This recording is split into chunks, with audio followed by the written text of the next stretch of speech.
So thanks to our four speakers, Mark, Paul, Brian and Jan.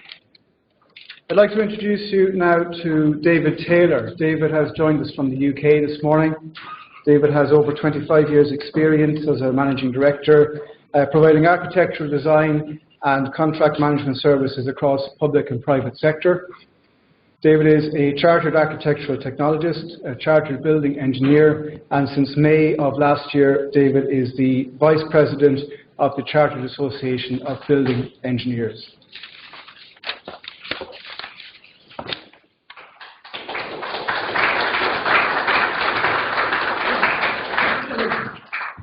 Just one thing to add, David has agreed to modify his presentation slightly to help us get a little bit back on track since the timing of this morning's session. So if you see any slides being skipped, that's David accommodating us, and all of the slides from the presentations will be available online afterwards, so you can go back and read over them again if you wish.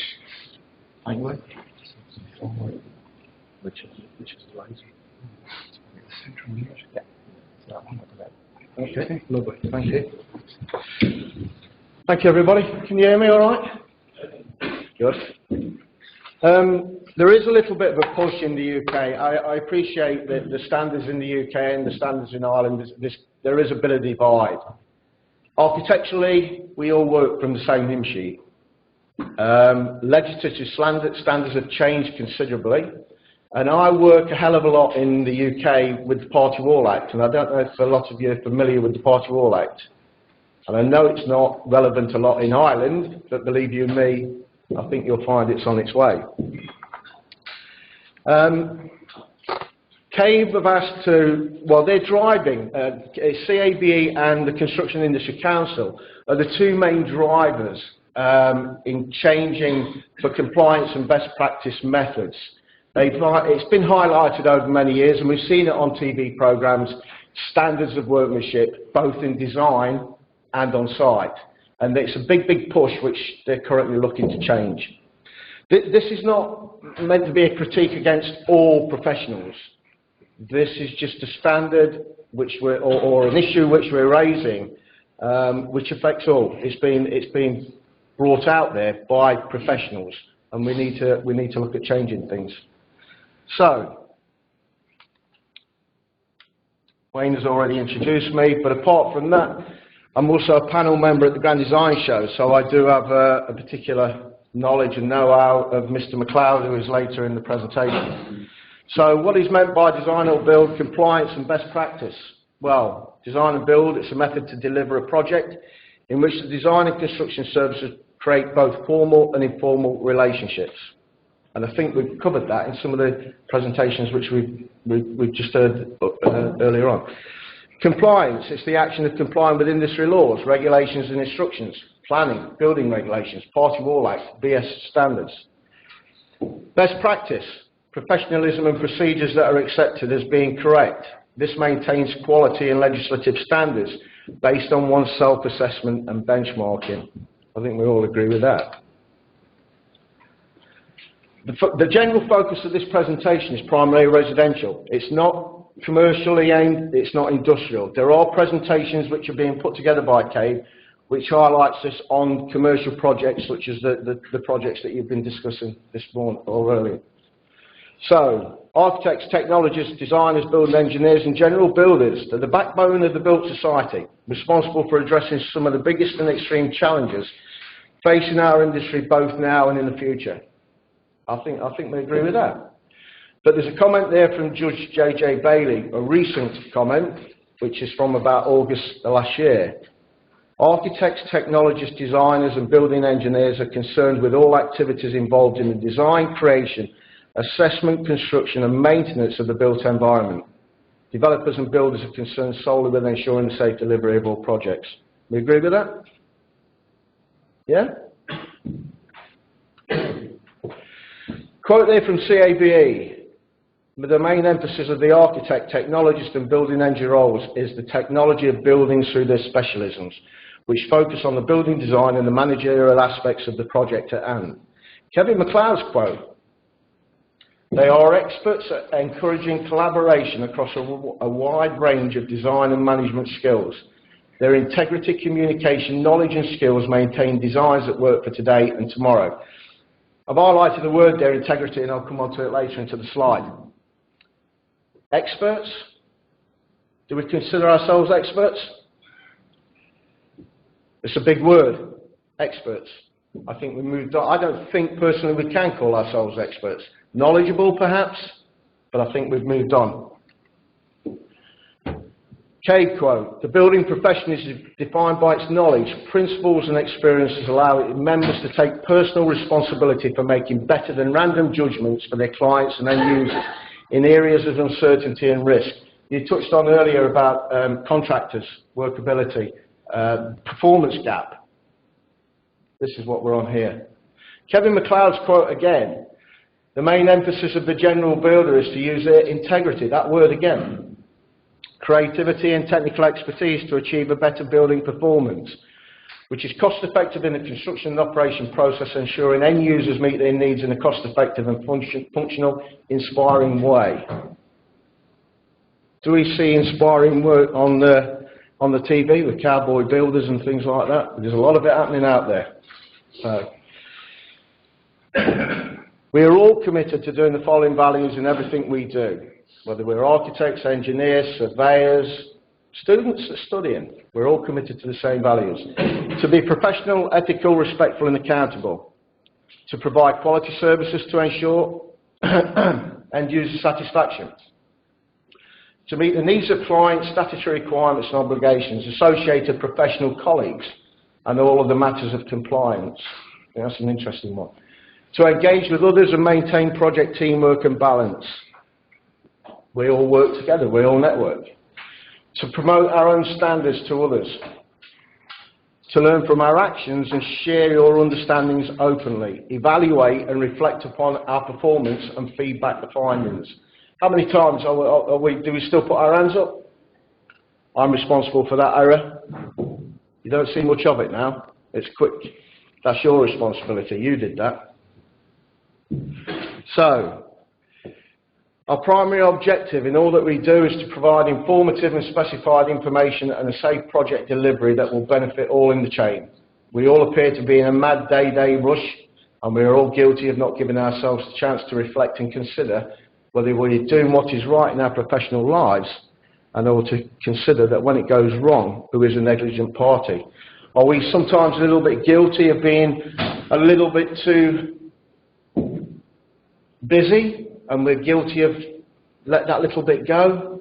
You know that you've not completed it, but we'll let that one go. That will get through. Nobody will recognise that. It happens, and it's happening a lot. So this is a general route that most of us are familiar with not using the contract. The client sets out the brief, he's appointed his architect as the agent, concept plans are produced, they're agreed, planning permission successful, we hope. Question mark there, we hope. Plans and specifications are provided. Back to the client, building control submitted, approved. Maybe some conditions attached, not always. So the builder is appointed, subcontractors appointed, work starts on site, but will the project collaboration improve the quality and minimum standards that we all expect on site? We spoke about sites, we've heard about the sites earlier on, and they've come to fruition, they've been good jobs, but has the work all been to a high standard quality finish? So what could possibly go wrong? So I'll come back to this one a little bit later into the presentation. But these projects that we're going to go through, I'll start you off very mild ones and I'll actually start you off with one of mine, which has just recently finished last year. And then I'll lead you through to more serious if we've got sufficient time. And that is what I'm conscious of that as we started. So, this is one of my projects. Everything down here on this side, everything's all approved. Building specification, planning, structural engineers, building control in place, party wall awards in place, health and safety paperwork in place.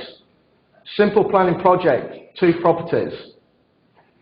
Not a lot can go wrong with that. two-party walls in place. And I've highlighted these areas here where we've got two steel columns going in. So generally works have started. We've got two piers. These are the piers what we're concentrating on. Upper floor joists are deliberately spanning to the centre of the party wall so as not to increase load on this main wall. Same again, but it's highlighted on that side in yellow where the beam is actually supported, or what's at risk.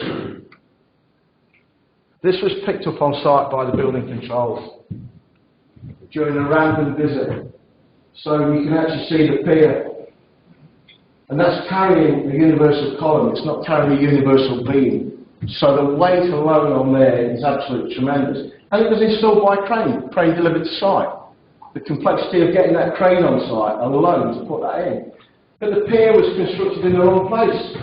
So what did the builders do? They turned the block round on its end to make it fit and put a concrete block in place on top. So they obviously tried to get around this, but this was picked up by building control during a random site visit. What would have happened if that random site visit hadn't happened?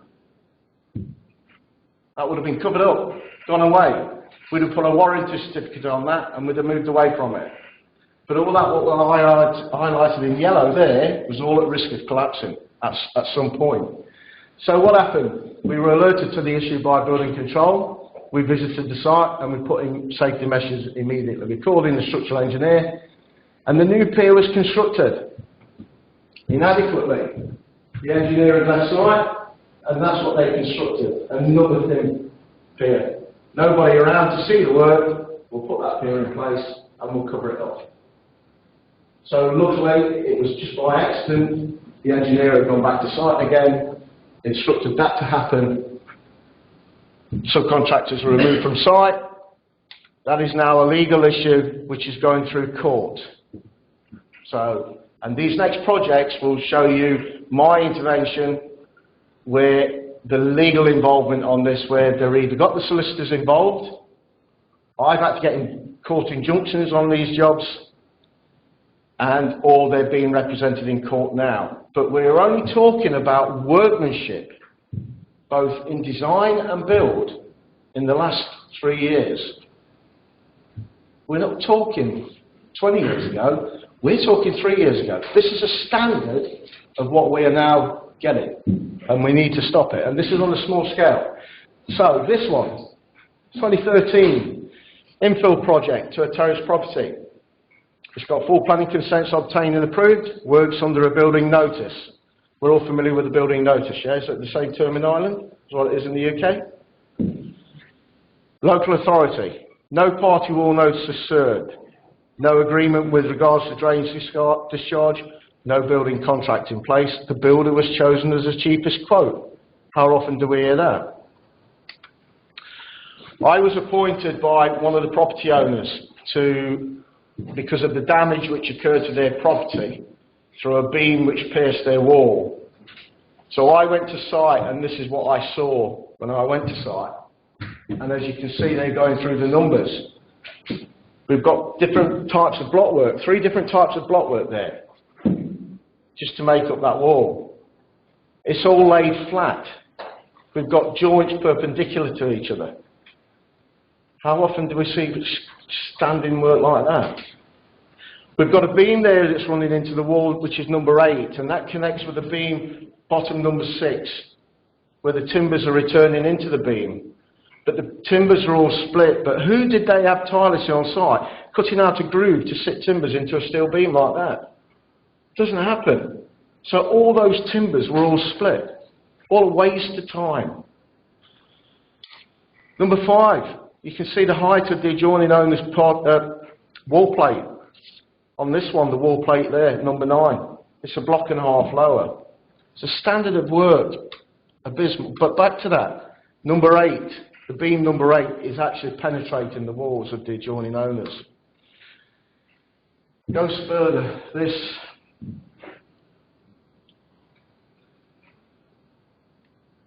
up there. This is the lintel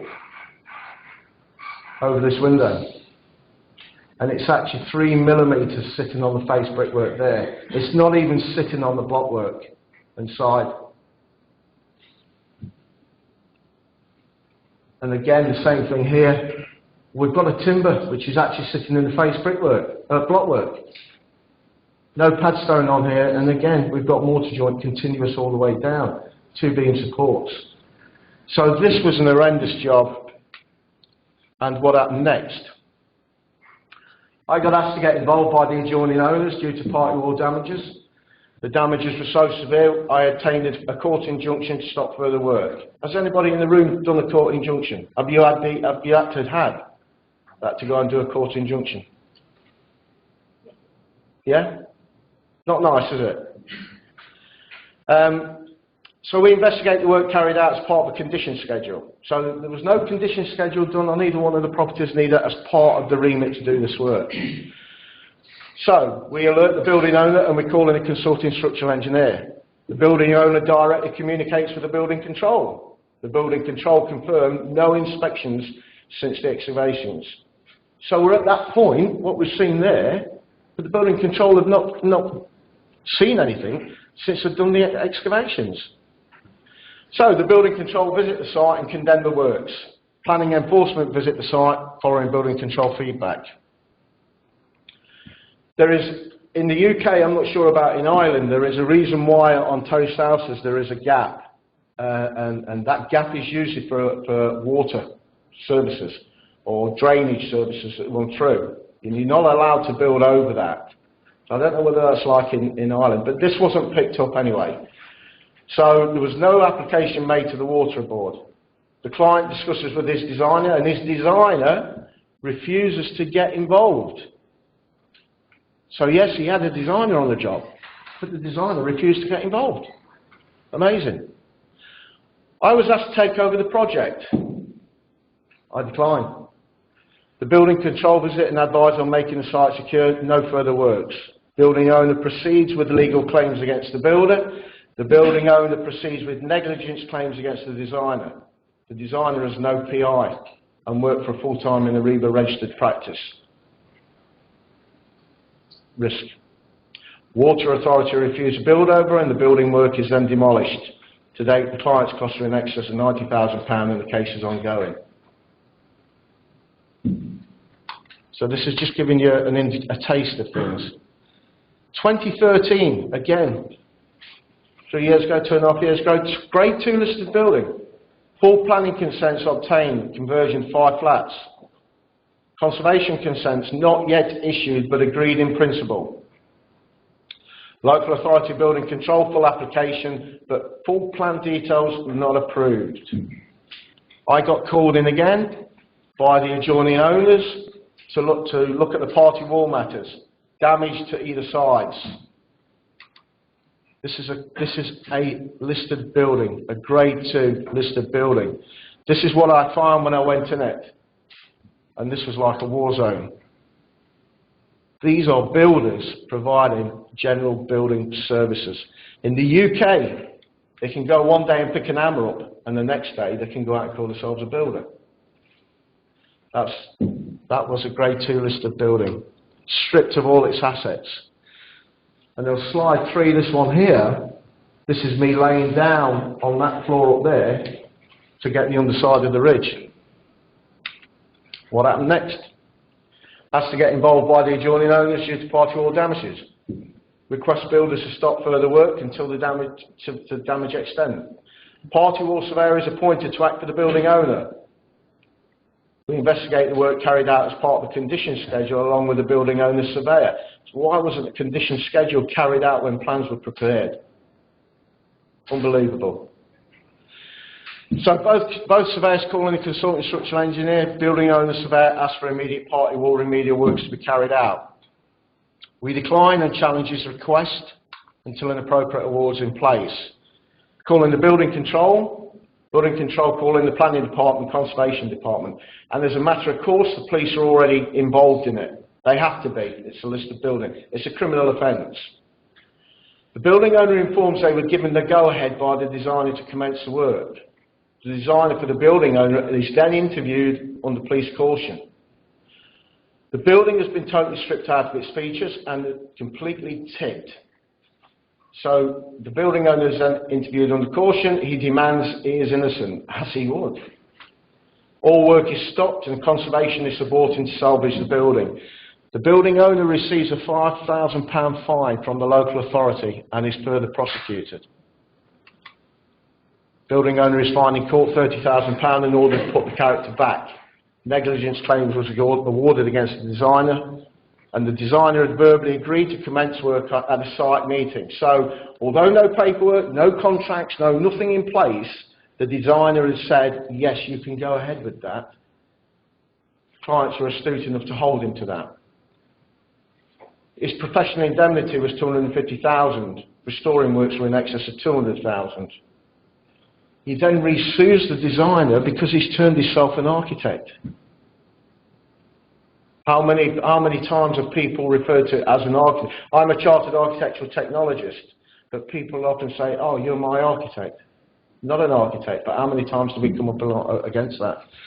I'm being told about time here, so I'm going to go through this and take you to the end, because I need to highlight the changes what they're looking at doing. Just back to this one slightly. Everybody involved in this job, the architect, the building control, the building contractor, the ground worker, are all being sued. They're all being sued. The architect never advised the client of the party wall matters. The building control gave an instruction which is now being investigated. The building contractors carried out the work. There is no insurance in place, so they are now being pursued through the court. What about this one? I don't know if any of you saw this. This was on Channel 5 last week. Did any of you see it? Simple one. Ground floor flat, first floor flat. The people in the ground floor flat, young couple, wanted to do the basement work. They were the leaseholders of this property. They'd done everything right. Planning consent's fully approved, building regulations fully approved, party wall rules in place. And as you can see there, they started excavating for the basement, and the walls come away to the extent that it's now gone.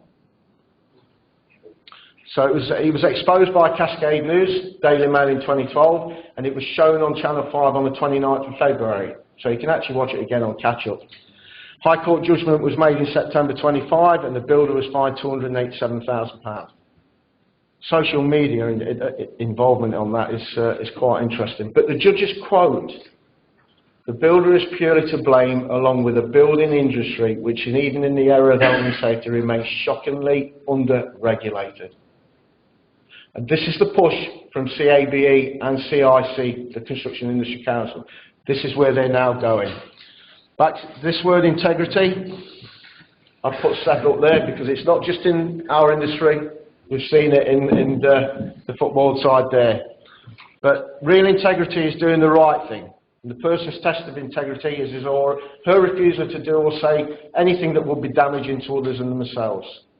It is following one's moral and ethical conviction and doing the right thing in all circumstances, even if nobody's watching you, and being true and doing nothing that demeans or dishonours yourself or others.